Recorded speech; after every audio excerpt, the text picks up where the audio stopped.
Hi, bearer of the annoying book. I'm glad to see you again, safe and sound. How are you, Ellie? The last time we saw you, you seemed to be in some kind of trouble. Worried?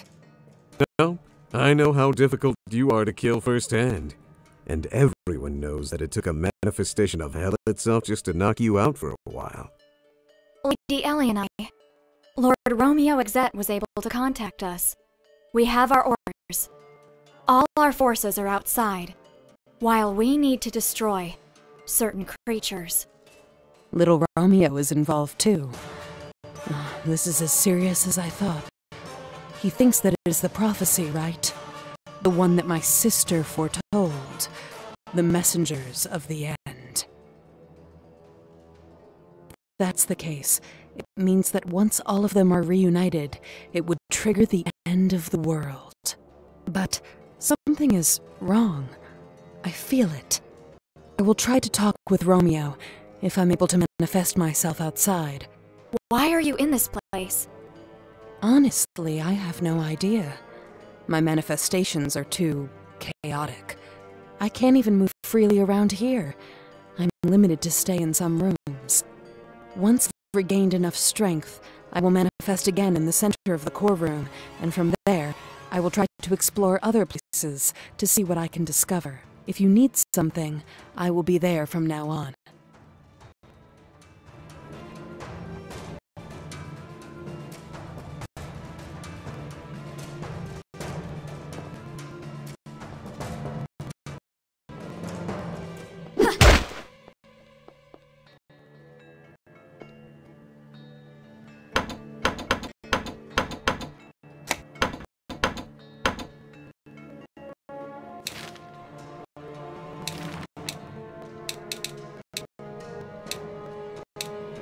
They say that 1 in every 1,000 people is special, and 1 in every million, an unparalleled genius. Nascal Mayoral is 1 in a billion.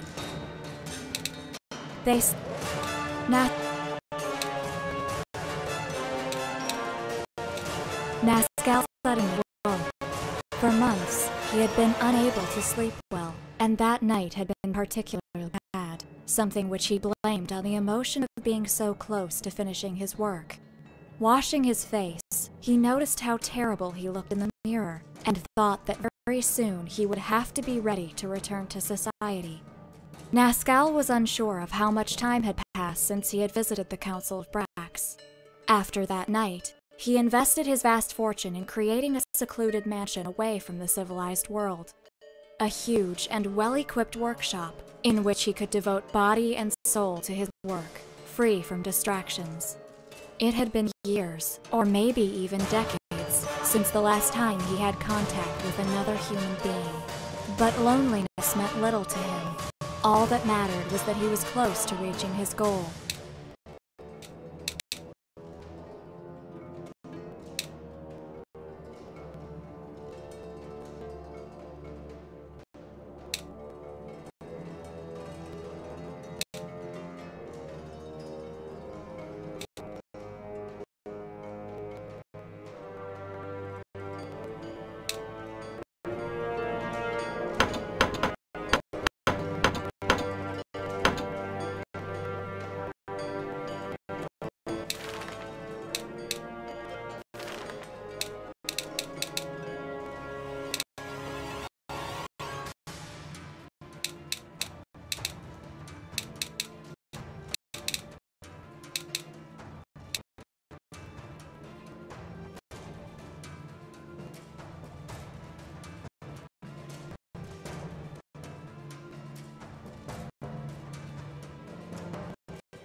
We don't have any fragments of...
Little Jonathan Cobb spent his whole life in his huge mansion without windows. He never lacked anything. He was surrounded by a legion of servants that took care of him with absolute devotion. All of them wore strange masks and acted in a cult. Jonathan couldn't believe how fascinating the outside world was. Vast, green pastures.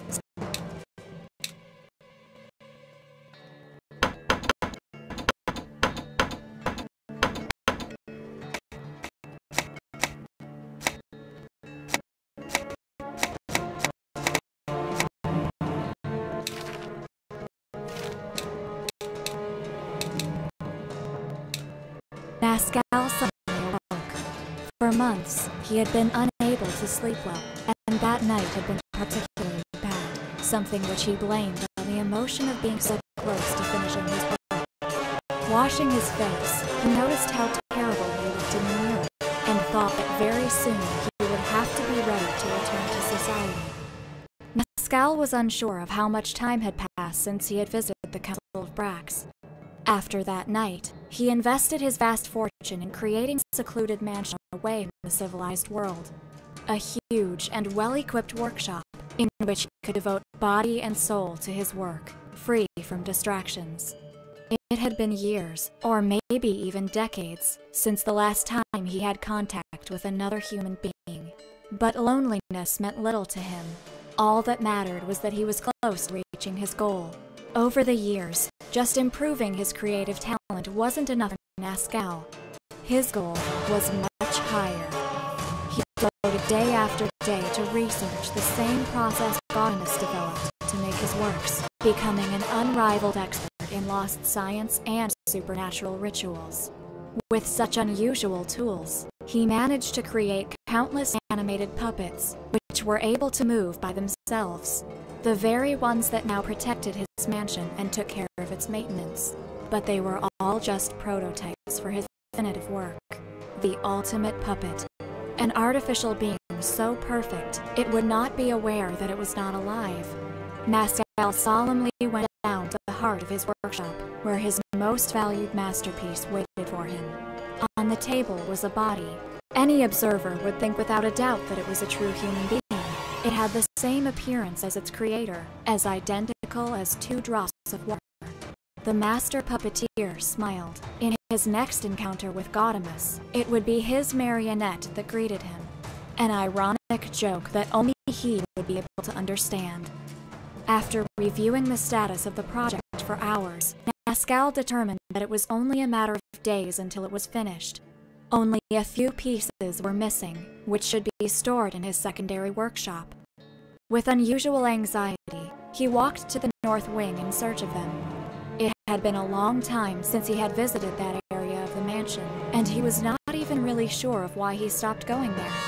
Upon entering the room, the master puppeteer was struck by the terrible state of the place. He didn't remember having forsaken it for so long. Without giving it too much thought, Nascal walked to where the pieces were stored, but he saw something in his way which puzzled him. There, sitting in the workshop, was a corpse, holding the parts Nascal had come for. His flesh, rotted and dried, was in pretty bad shape, suggesting that it had been in that place for a long time. Surprised, Nascal approached to examine the body, but before he could do so, the puppet master became completely paralyzed with terror. Because, despite being worn and wasted, there was no doubt. The corpse had exactly the same face as him.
Jonathan couldn't believe how fascinating the outside world was.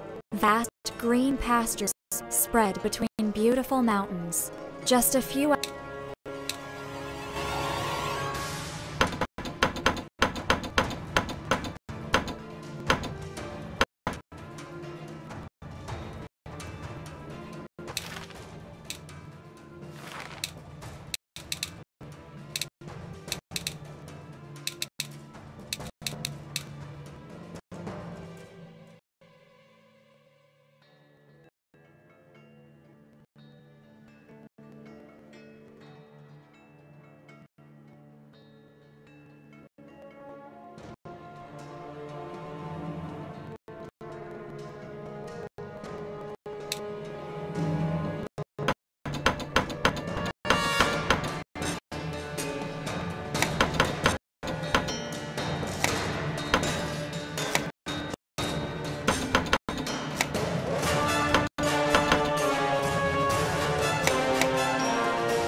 What was a human being? What exactly was he?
What was a human being?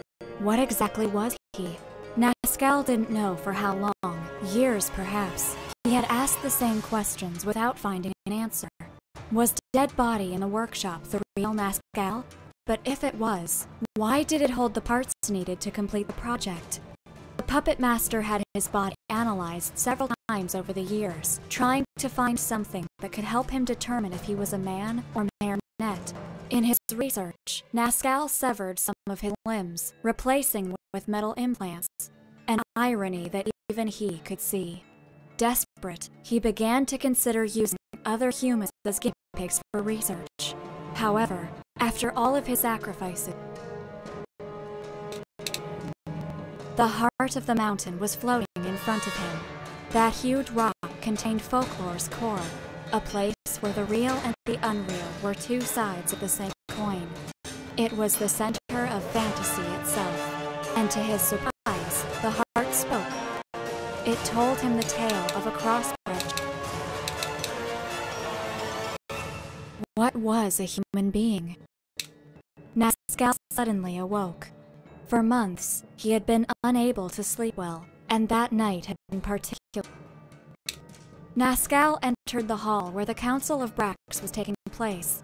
The greatest artists and creators of the world met once every decade under those walls. Different civilizations, even non-human creatures were there to show the wonders they had created over the years.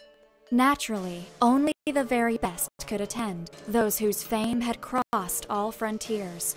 For many of them, just having been invited represented an honor, but to Nazcal, it was quite the opposite. They should feel honored by his attendance. The puppet master walked through the room, trying to pass unnoticed. He paid little attention to several uninspired works that only reminded him of why he was superior to everyone else. Nazcal smiled ruefully. Although he did not expect too much from others, he had wished